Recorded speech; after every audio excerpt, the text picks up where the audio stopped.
There he is, Richard Brake. Nice wood mine, it looks like it's well used.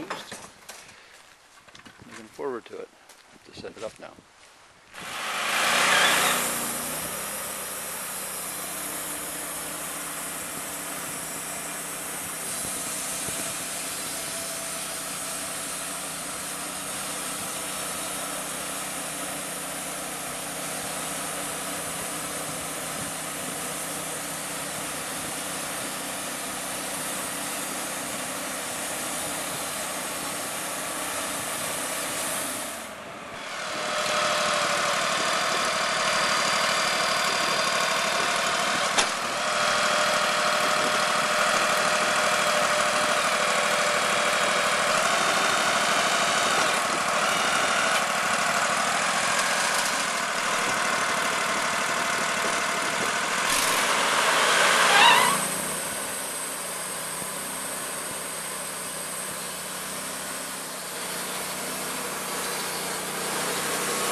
So here we are at the end of the day sawing, and over here we have some spalted maple.